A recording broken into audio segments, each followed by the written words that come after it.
to show you one way to make a ruffle for any of your sewing projects. First and foremost, the key to making a really good scrunchy ruffle is to double the inches of wherever you're going to put that ruffle.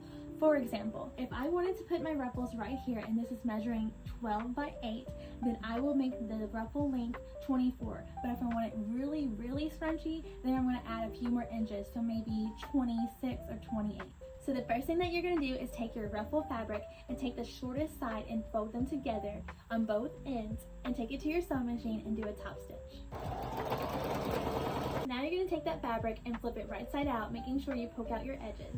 After you turned your fabric inside out and you have your edges poked out, you're going to make sure your fabric is stacked on top of itself nice and neat, and you can use some pins or clips to help you with this to make sure it's lined up, and you're going to take this to the sewing machine. You want to change your tension to the highest that it can go. Mine machine only goes to 9. Then you want to change your stitch length to the highest that it can go. Mine can only go to a 4, but if yours goes to a 4.5 or 5, that should be good too. For this, you want to make sure that your seam allowance is pretty close to the edge of your fabric because we want to be able to hide this top stitch that we're about to make. For a ruffle, you do not want a back stitch, and you want to make sure you leave some thread out so you can use those threads to gather your fabric. This is how the ruffle piece should start to look.